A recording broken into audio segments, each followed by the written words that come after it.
할렐루야, 할렐루야. 3월 27일 목요 새벽 예배 주님의 전으로 나오신 모든 성도님들을 예수님 이름으로 환영하고 축복합니다. 항상 저희들 하나님의 말씀 기준으로 옳고 그름을 분별하고 이렇게 말씀과 기도로 주님께 더 가까이 나아가면서 그렇게 주님 보시기에 정결하고 거룩한 삶을 살아가는 저희들 모두가 되기를 소망합니다. 우리 시간 주님께 정결한 마음과 정직한 영을 허락해달라고 우리 간절히 간구하는 마음으로 함께 찬송하며 나아갑시다.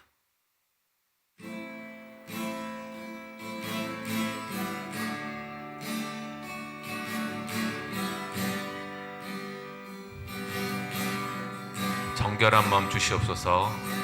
정결한 마음 주시옵소서.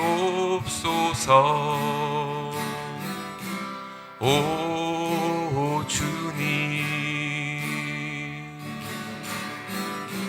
정직한 영을 새롭게 하소서.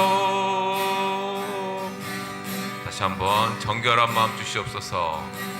정결한 마음 주시옵소서. 오 주님, 정직한 영을 새롭게 하소서.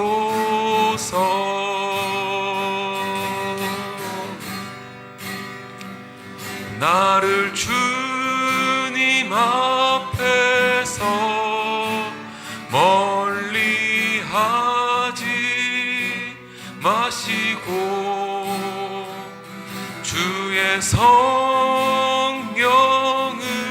거두지 마옵소서.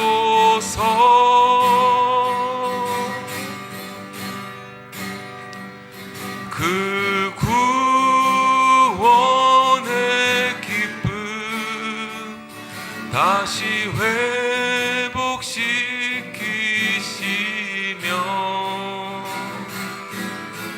변치 않는 마음 내 안에 주소서.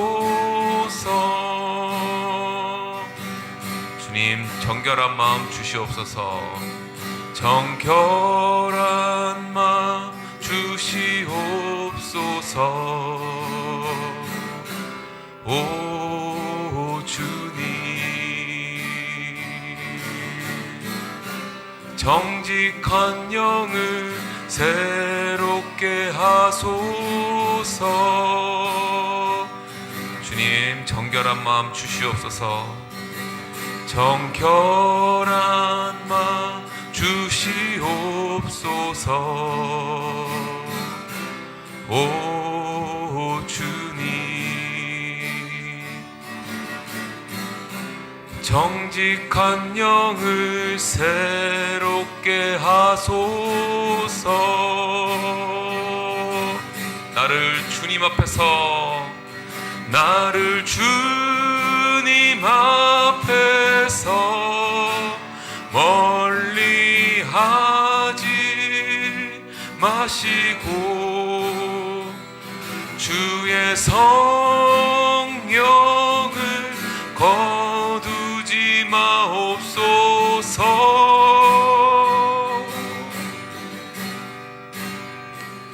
그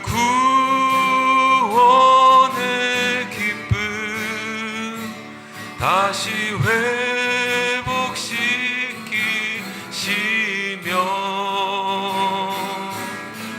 변치 않는 마음 내 안에 주소서. 이 시간 나를 주님 앞에서 멀리하지 마시고, 나를 주님 앞에서 멀리하지 마시고 주의 성령을 거두지 마옵소서.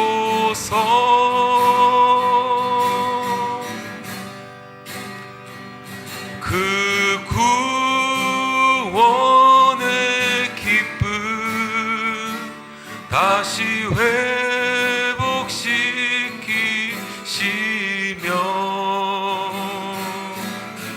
변치 않는 마음 내 안에 주소서. 변치 않는 마음, 변치 않는 마음 내 안에 주소서.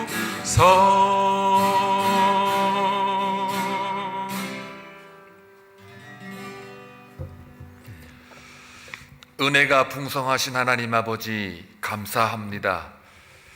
이른 새벽에도 주님 앞에 나와 제단을 쌓으며 구원의 뿔을 잡기를 원하는 사랑하는 성도들, 영상으로나 대면으로나 동일한 주님의 은혜를 내리워 주시고 찬송하였듯이 여호와 하나님 앞에 정결한 영으로 새로워지는 놀라운 은혜도 부어주시기를 원합니다.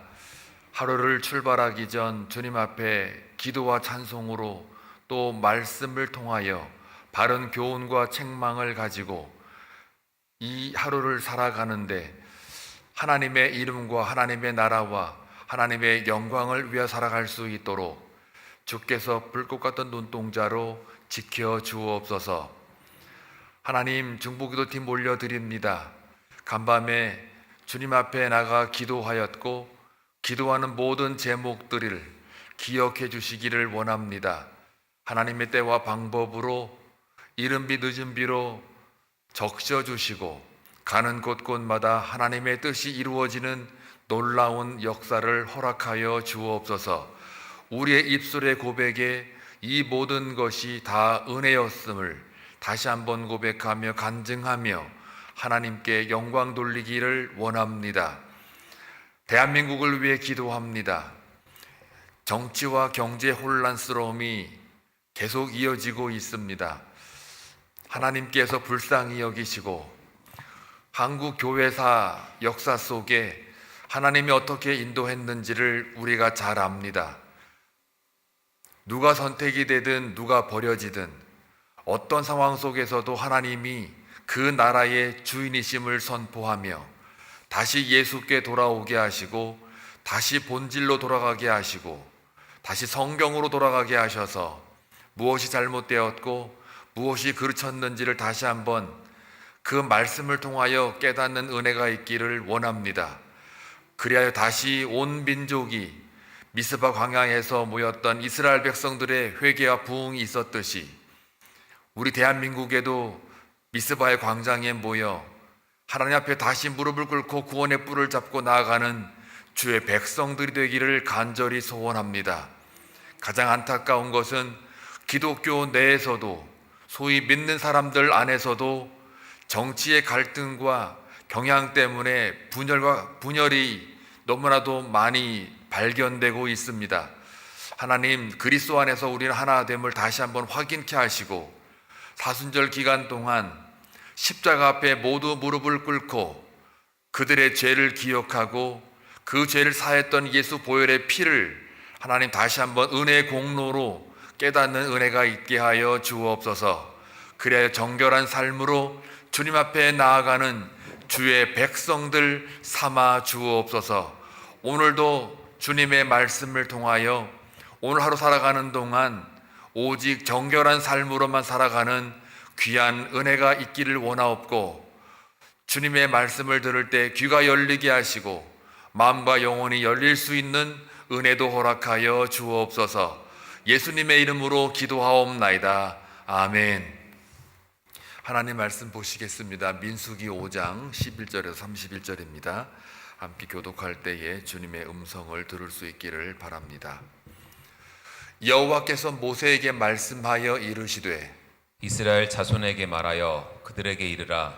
만일 어떤 사람의 아내가 탈선하여 남편에게 신의를 저버렸고 한 남자가 그 여자와 동침하였으나 그의 남편의 눈에 숨겨 더러워진 일에 증인도 없고 그가 잡히지도 아니하였고 그 여자의 더러워진 일에 증인도 없고 그가 잡히지도 아니하였어도 그 남편이 의심이 생겨 그 아내를 의심하였는데 그의 아내가 더럽혀졌거나 또는 그 남편이 의심이 생겨 그 아내를 의심하였으나 그 아내가 더럽혀지지 아니하였든지 그의 아내를 데리고 제사장에게로 가서 그를 위하여 보리 가루 10분의 1 에바를 헌물로 드리되 그것에 기름도 붓지 말고 유향도 두지 말라. 이는 의심의 소재요 죄악을 기억나게 하는 기억의 소재라. 제사장은 그 여인을 가까이 오게 하여 여호와 앞에 세우고 토기에 거룩한 물을 담고 성막 바닥에 티끌을 취하여 물에 넣고 여인을 여호와 앞에 세우고 그의 머리를 풀게 하고 기억나게 하는 소재물 곧 의심의 소재물을 그의 두 손에 두고 제사장은 저주가 되게 할 쓴 물을 자기 손에 들고 여인에게 맹세하게 하여 그에게 이르기를 네가 내 남편을 두고 탈선하여 다른 남자와 동침하여 더럽힌 일이 없으면 저주가 되게 하는 이 쓴 물의 해독을 면하리라. 그러나 내가 내 남편을 두고 탈선하여 몸을 더럽혀서 내 남편 아닌 사람과 동침하였으면 제사장이 그 여인에게 저주의 맹세를 하게 하고 그 여인에게 말할지니라. 여호와께서 내 넓적다리가 마르고 내 배가 부어서 네가 내 백성 중에 저주거리 맹세거리가 되게 하실지라. 이 저주가 되게 하는 이 물이 내 창자에게 들어가서 내 배를 붓게 하고 넓적다리를 마르게 하리라 할 것이요 여인은 아멘 아멘 할지니라. 제사장이 저주의 말을 두루마리에 써서 그 글자를 그 쓴 물에 빨아넣고 여인에게 그 저주가 되게 하는 쓴 물을 마시게 할지니 그 저주가 되게 하는 물이 그의 속에 들어가서 쓰리라. 제사장이 먼저 그 여인의 손에서 의심의 소재물을 취하여 그 소재물을 여호와 앞에 흔들고 제단으로 가지고 가서 제사장은 그 소재물 중에서 한 움큼을 취하여 그 여자에게 기억나게 하는 소재물로 제단 위에 불사르고 그 후에 여인에게 그 물을 마시게 할지라. 그 물을 마시게 한 후에 만일 여인이 몸을 더럽혀서 그 남편에게 범죄하였으면 그 저주가 되게 하는 물이 그의 속에 들어가서 쓰게 되어 그의 배가 부으며 그의 넓적다리가 마르리니 그 여인이 그 백성 중에서 저주거리가 될 것이라. 그러나 여인이 더럽힌 일이 없고 정결하면 해를 받지 않고 임신하리라. 이는 의심이 법이니 내가 그의 남편을 두고 탈선하여 더럽힌 때나 또는 그 남편이 의심이 생겨서 자기 아내를 의심할 때에 그 여인을 여호와 앞에 두고 제사장이 법대로 행할 것이라. 남편은 무죄할 것이요 여인은 죄가 있으면 당하리라. 아멘. 오늘 부부 관계에 대해서 예를 들어 설명이 나오는데 부부 관계는 이렇게 해야 된다. 간음하면 안 된다. 그것을 말하는 것은 아닙니다. 하나의 이제 비유와 예를 들어서 더 깊은 하나님의 진리를 말하고자 함이기 때문에 이 세세한 것들은 나중에 성경 공부할 때나 좀 여러분에게 말씀을 드리고 오늘은 전체 이 내용을 가지고 하나님이 우리에게 무엇을 교훈하고자 하는지를 밝혀 드리기를 원합니다. 다시 1장으로 이제 거슬러 올라가게 되면 지금 이 민수기의 쓰임새 상황이 어떤 거냐면 시내산 아래입니다. 그리고 거기는 이제 광야를 지나가기 위한 이스라엘 백성들이 준비하는 단계예요. 근데 그 준비가 하나님께서 일일이 가르쳐 주시고 계시는 거예요. 그 험난한 광야를 지나가기 위해서 이스라엘 백성, 하나님의 백성이 어떻게 가야 되는지에 대한 여러 가지 갖추어야 될 훈련을 시키고 있는 게 바로 민수기라고 제가 말씀을 드렸어요. 그렇기 때문에 맨 먼저 하나님의 군대, 즉 이스라엘 백성들, 하나님의 백성으로서 갖추어야 될 이것을 전열을 정비하고 있는 최초의 그 명령이 20세 이상 된 모든 남자들을 다 계수하라 하고 하나님께서 명령을 하시죠. 앞으로 가야 될 길을 위해서 하나님이 미리 계획해주고 준비하고 명령하시는 거예요. 그러니까 하나님이 그 백성들에게 명령하는 것 자체가 하나님을 위한 게 아니라 그 백성을 위해서 하나님께서 말씀하시는 거죠. 그러니까 성경 말씀도 마찬가지예요. 하나님은 우리에게 말씀하실 때 그 목표와 대상이 우리를 위한 말씀이지 하나님 스스로가 아니란 말이에요. 그러니까 사랑인 거죠. 자, 그러면은 20세 이상 싸울 만한 자를 계수하라.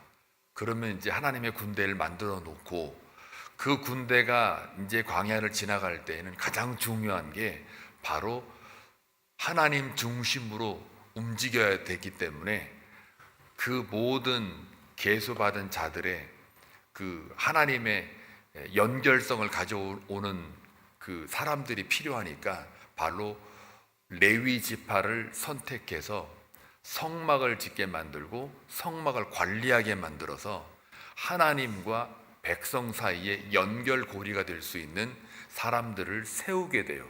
그게 소위 제사장들이나 레위 자손들이에요. 그래서 모든 행진 속에는 하나님 중심의 성막 중심으로 모든 진영을 셋업하게 되죠. 그리고 동서남북으로 세울 때 어떻게 세우라는 것도 다 정확하게 하나님이 말씀해 주셨어요. 그리고 난 다음에 이제 뭐예요? 레위 자손들이 무슨 일을 해야 되는지 세세하게 또 고핫 자손, 게르손 자손, 무라리 자손 이렇게 움직일 때마다 이제는 앞으로 성막이 어떻게 움직여야 되는지도 다 말씀하셨어요. 누가 이것을 날라야 되고 누가 운반하고 누가 뭘 관리하는지까지도 세세하게 다 설명을 해 주셔요. 이제 이게 바로 이스라엘 백성들이 하나님 앞에 어떻게 진군해야 되는지를 알려주는 아주 하나님의 세밀하심이죠. 그리고 난 다음에 이제는 외형적인 것들이 다 갖추어지고 나니까 어제 본문에 의하면 이제 내부적으로는 계속해서 백성들이 유지해야 될 것이 여호와의 거룩함, 정결함이에요. 그걸 유지하기 위해서 그 안에 있는 혹시라도 백성들이 죄에 오염될까 이거에 대하여 그 내부의 그 죄에 대해서 분명하게 구별하게 만드는 그런 말씀을 어제 하셨어요. 다 진영 밖으로 다 내보내야 된다라고 할 때 부정한 것들에 대해서 철저히 간격을 두라는 거죠. 왜냐하면 성막을 중심으로 움직이는 백성이기 때문에 또 같이 다닥다닥 붙어가지고 그 진영을 쳤기 때문에 한번 부정된 그 병이나 그 퍼지는 것들이 있으면은 그 백성들이 다 오염되잖아요. 그러니까 그런 전념적이거나 은밀한 것들, 즉 죄의 그 확산이나 죄의 은밀한 것들이 있을 때는 진영 밖으로 다 내보내라고 하는 이 말씀이 하나님은 우리 그 백성들에게 여호와가 정결하고 거룩하니까 너희도 거룩과 정결함으로 유지해야 그게 광야에 지나가는 백성다운 거예요. 그와 마찬가지로 여호와의 거룩과 정결함을 유지하기 위해서 오늘 본문이 또 등장을 하는 거예요. 그게 바로 부부관계에 있어서 의심의 소재를 드려라. 그리고 그게 오늘 그 11절부터 15절까지 나오는 말씀이고, 의심의 소재를 어떤 절차로 드리느냐라고 하는 거를 16절부터 31절까지 그 절차를 세세하게 기록하고 있어요. 그럼 이제 이것만 그냥 문자적으로 읽게 되면은 되게 주술적이고 미신적인 느낌이 들지 않을 수가 없어요. 이걸 또 뭐 쓴물에 마시게 하고 뭐 어쩌고 저쩌고, 이제 세세한 얘기는 제가 안 할게요. 그 설명을 이렇게 쭉 써놨어요. 그런데 이 모든 것들이 다 뭘 향하고 있느냐면 광야로 지나가기 위하여 하나님이 그 백성에게 요구하는 게 무엇이냐를 알아야 되는 거예요. 지나가려면 여호와의 거룩과 정결함을 유지해야 되는 거고, 왜냐하면 그걸 유지해야만 그 백성이 하나님께 계속 나아갈 수 있기 때문이에요. 죄와 거룩은 절대로 만날 수가 없어요. 그래서 하나님이 이렇게 말씀하시는 것, 그 진짜 그 뜻은 너희는 내 백성이고 나는 너의 하나님이라는 것을 늘 확인하면서 광야를 지나가야 된다는 것을 메시지로 우리에게 주고 있는 거예요. 여러분, 부부관계라고 하는 거는요, 혈연관계로 맺어진 관계도 아니고요, 특정 목적을 딱 설정해 놓고 그걸 가지고 가자 해서 맺어진 관계도 아니에요. 부부관계라는 거는 사랑과 신뢰를 바탕으로 해서 맺어진 관계예요. 그러니까 그 안에서 의심이 생겨버리게 되면 더 이상 그 관계를 유지할 수가 없죠. 한번 의심이 들기 시작하면 신뢰가 깨지기 때문에 싸움이 일어나고 다툼이 일어날 수밖에 없단 말이에요. 이거를 하나님과 이스라엘 백성들의 관계를 가지고 설명하는 거예요. 절대로 혈연이나 어떤 목적을 향해서 가는 게 아니라 사랑과 신뢰, 하나님을 믿고 따르는 명령에 순종하는 것으로 가는 백성이라는 것을 오늘 의심의 소재를 통해서 우리에게 메시지를 주고 있는데요. 일단은 의심의 소재가 뭐냐를 조금만 그냥 다 설명하진 않고 골자만 설명해 드리면, 한 남편의 여자가 예를 들어 바람을 폈어요. 근데 남편이 보니까 증거가 없어요. 남편은 바람을 그 아내가 피웠는지 안 피웠는지 알 수가 없어요. 근데 자꾸 내 마음속에 심증은 있는데, 우리가 그런 말 하잖아요. 심증은 있는데 물증이 없어. 그래갖고 말을 못해. 속에서 막 벌벌벌 끓어요. 그러니까 이게 이제 점점 뭐가 무너져요? 그 사람과 나 사이에 신뢰와 사랑이 무너지게 돼요. 그럼 더 이상 그 관계는 존속이 안 돼요. 자, 여기서 다시 성경을 좀 설명하기 전에, 이 당시 고대 근동의 남녀의 관계는 어떤 관계였냐면, 남성의 지위는 높았으나 여성의 지위는 거의 바닥 수준이에요. 이 정도의 관계, 의심의 관계가 들게 되면 남자가 마음대로요 그냥 여성을 버리기도 하고, 소유나 재산 개념이기 때문에 여성의 지위, 인권 그 확보는 절대로 가능하지가 않아요. 그러니까 하나님께서 이걸 기준으로 해가지고 오히려 여성을 살리는, 그리고 그 관계를 유지하게 만드는 데에 하나님이 이 의심의 소재를 하게 돼요. 그러니까 남자가 의심을 하게 되면 당하는 건 누구예요? 남자가 당하는 게 아니라 여자가 억울하게 당하는 일이 비일비재한단 말이에요. 그렇기 때문에 하나님께서 이 사회 기본단위는 가정이잖아요. 이게 다 무너지게 되면 정결함이고 거룩함이고 간에 이 광야를 지나갈 때에 이게 어려움을 당할 수 있으니까, 하나님이 그러면 혹시 너희들이 남녀의 어떤 사회적 관계 속에서 의심이 남자가 들게 되면, 그러면 그거를 여호와 하나님 앞에 가져오라는 거예요. 제사장에게 가져와라. 그래서 보리가루 10분의 1 에바를 헌물로 드리고, 그 다음에 기름과 유향은 붓지 말라. 왜냐하면 기름과 유향을 붓는다는 것은 감사와 기쁨의 제사를 드릴 때만 기름과 유향을 붓거든요. 근데 이거는 기쁨이 아니에요. 의심이 돼가지고 하나님 앞에 가져온 것이기 때문에 이거는 미움이나 질투 때문에 드리는 제사니까 기름과 유향은 붓지 말라는 거예요. 그게 오늘 15절 말씀이에요. 그리고 그거를 갖다가 의심의 소재요, 혹은 그걸 통해서 죄가 기억나게 하는 소재라, 기억의 소재라 말하는 거예요. 근데 기억의 소재라고 말하는 때는 여러분 조심해야 될 게 뭐냐면, 망각, 내가 잊어버려서 기억나게 하는 게 아니라 죄를 그 사람이 여호와 앞에 인정하게끔 하기 위한 기억의 소재라는 거예요. 망각해서 기억나게 하는 게 아니라 그 죄를 정말 하나님 앞에 양심 선언을 하게끔 하기 위한 기억의 소재, 그런 의미거든요. 자, 그러면 왜 이걸 이렇게 하느냐 할 적에, 이 모든 문제에 하나님께 가져가는 것이야말로 정결한 삶이라는 거예요. 이게 골자예요.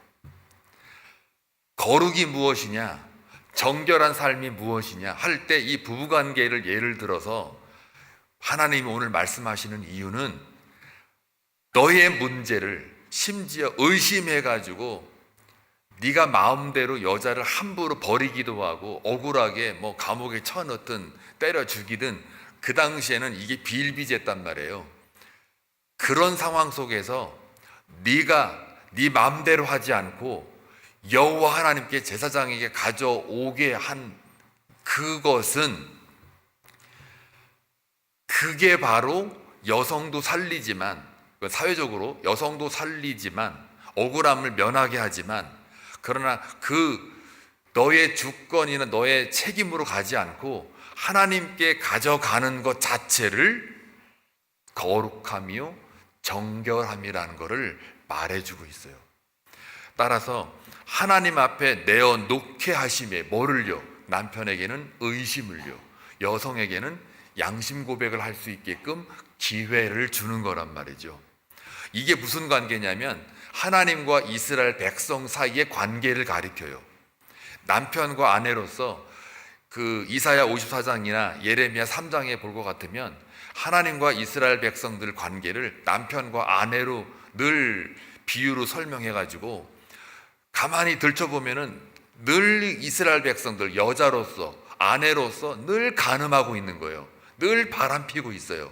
이것에 대해서 그 남편인 하나님께서는, 여호와께서는 그냥 잡아다가 족치는 게 아니라 끝까지 노하기를 더디하시고 오래 참으시고 인내하시고 너를 버리지 아니하시고, 다 그 말이 거기서 나오는 거거든요. 그렇다 그 죄를 인정하는 차원이 아니라 하나님의 속성인 사랑을 이스라엘 백성들에게 말해주고 있어요. 왜요? 너와 나 사이는 무슨 백성, 무슨 관계라고요? 언약 관계이기 때문에. 그래서 함부로 버리지를 않는 거예요. 기다리시는 거죠. 그리고 그들이 여호와 앞에 섰을 때, 여호와 앞에 세워졌을 때 그거를 하나님은 받아주시는 차원이기도 하지만, 그러나 서서 오는 것 자체를 하나님이 거룩함이요 정결함이라고 말해주고 있는 거예요. 이게 사랑이고 칭의예요. 오늘 16절에 보니까 제사장은 그 여인을 가까이 오게 하여 여호와 앞에 어떻게 해요? 세우고, 여호와 앞에 세워진 것이 이게 우리 신자로서, 이스라엘 백성으로서 혹은 아내로서 해야 할 일인 거예요. 그게 거룩함이요 정결함이에요. 오늘 찬송 불렀잖아요. 정결한 맘 되게 주소서 라고 하는 이것이 나를 여호와 앞에 세워 주소서라는 말로 같은 말이에요. 이 본문의 그 흐름 메시지로 보게 되면. 그래서 여기 보니까 이제 17절부터 이제 세워가지고 토기에 거룩한 물 담고 성막 바닥에 티끌을 취하여 물에 넣고, 그러면서 그 의심의 소재를 어떻게 드리는가에 대한 방법적인 절차를 쭉 31절까지 계속 말합니다. 그 거룩한 물을 담는다 할 때 그 17절의 거룩한 물은요, 물두멍에서 떠온 물을 가리켜요. 거룩한 물이라는 게. 자, 그리고 18절에 보게 되면 여인을 여호와 앞에 세우고 그의 머리를 풀게 하고 기억나게 하는 소재물, 곧 의심의 소재물을 그의 두 손에 두고 제사장은 저주가 되게 할 썬물을 자기 손에 들고, 이 머리 풀고 하는 이 모든 게 다 그 여인의 수치와 슬픔을 상징하는 거예요. 저렇게 풀어 헤쳐가지고 나오는 게 수치와 슬픔을 상징하는 것인데, 결국은 의심의 소재는 여인의 처벌이 목적이 아니라 남편의 의심을 해결할 목적이에요. 그리고 또 여성을 이렇게 그 인권을 죽이자가 아니라 오히려 여성을 살려내기 위한, 그래서 결국은 하나님이 이 의심의 소재를 통하여서 하시고자 하는 메시지는 이스라엘의 정결을 설명하고 있는 거예요. 앞으로 너희들이 광야의 그 인생으로 지나갈 건데, 이때 너희들에게 필요한 것들은 바로 어떤 문제든 간에, 부부 간의 기본 의심의 문제든 간에 그것조차도 나에게 가져와라. 가져와서 헌물을 드림으로 그 문제를 해결받아라. 여호와 앞에 늘 세워지면서 나아가라. 우리에게 말하는 거예요. 오늘 하루 살아가는 동안, 앞으로 남은 인생을 지나갈 때 언제든지 의심스럽고 사랑과 신뢰가 깨질 만한 것들이 있다면 언제든지 여호와 앞에 나와오라. 그래서 여호와 앞에 세워서 의심의 소재를 드려라. 여러분이 드려야 할 의심의 소재가 무엇입니까? 무엇이에요? 그거를 갖고 와서 그 앞에 서라는 거죠. 그게 여호와 앞에 정결하며 거룩함을 유지하는 거예요. 오늘 하루 살아가는 동안 저와 여러분이 의심의 소재를 드리기를 원합니다. 22절에 보니까 아멘 아멘 한다고 그랬어요. 이제 그만큼 그 여인이 그것에 대하여 하나님의 뜻에 따라서 순종하겠다는 얘기니까. 근데 여기서 아멘 하면은 구약의 아멘이라고 하는 단어가 여기서 처음 나와요. 처음 아멘이에요. 이게 이 의미가 있죠. 그러니까 여호와 앞에 세워졌을 때 우리가 해야 될 일은 아멘 아멘이에요. 내 억울함 다 제거해 버리는 거예요. 내 판단 제거하고 내 자아 제거하고 그저 여호와께서 말씀하시는 바에 의하여 아멘 하는 거예요. 그때 그것이 나의 정결함이요 거룩함이라는 거예요. 29절 30절만 볼게요. 다 시간이 없어서 건들지는 못하겠고 29절 30절을 보면은 이는 의심이 법이니 아내가 그의 남편을 두고 탈선하여 더럽힌 때나 30절 또는 그 남편의 의심이 생겨서 자기 아내를 의심할 때에 그 여인을 여호와 앞에 두고, 이게 참 중요해요. 여호와 앞에 두고 제사장이 법대로 행할 것이라 할 때, 이 법대로 행할 것이라는 게 여자를 죽이자고 하는 게 아니라 오히려 여성의 억울하게 당할 그 피해를 입지 않도록 막기 위한 거예요. 그러니까 결국 여호와 앞에서 여성의, 그 당시 여성들이 거기 버려지고 인권이란 어떤 지위 이런 것들 찾아볼 수 없는 이 시대에 여호와 앞에 그 남편으로 하여금 의심하고 있는데 내가 확인되지 않는 거라면 성질 같아서는, 내 마음 같아서는 아유 귀찮아서라도 그냥 잘라서 그냥 버려면 그만인데, 그게 아니라 그 여인을 소중하게 여겨서 여호와 앞에 이 문제를 가져온다라는 거예요. 그러니 여성도 살리는 거는 2차적인 문제고, 남편 입장에서 볼 때 그것이 내가 판단하고 내가 마음대로 하는 것이 아니라 여호와 앞에 제사장에게 보이며 가져온다. 이거를 너희가 했을 때 광야의 인생길에 너희가 승리할 수 있다라는 거예요. 여러분의 소소한 여러분이 마음대로 할 수 있는 그런 것들에 대하여 여호와 앞에 가져오는 것이 오늘 하루 정결한 삶을 살아내는 겁니다. 그걸 하나님은 거룩하다라고 우리에게 말씀하는 거예요. 아멘. 그때 여러분이 아멘 하셔야 되는 거예요. 그게 역사하는 힘이 커요. 그런 하루가 되시길 주의 이름으로 축원합니다. 기도합니다. 고맙고 자비로우신 아버지 하나님, 감사합니다. 내가 다 할 수 있고 내가 주장할 수 있고 또 내가 판단할 수 있는 소소한 문제들까지도 의심이 들지만 확정을 못하는 여러 가지 문제들 속에서 먼저 여호와 앞에 내가 세워짐으로 의심의 소재를 드리는 하루가 되기를 원합니다. 그것이야말로 하나님이 나의 삶에 대하여 거룩하다, 정결하다라고 말씀하시는 것을 깨닫습니다.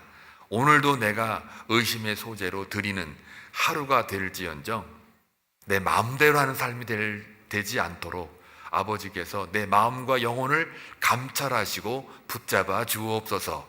늘 여호와 앞에 서 있는 그것이 바로 하나님이 원하는 나의 거룩함을 유지하며 정결한 삶이라고 믿고 오늘도 하나님께 온전히 맡기는 삶이 되기를 원합니다. 이 모든 말씀 예수님의 이름으로 기도하옵나이다. 아멘.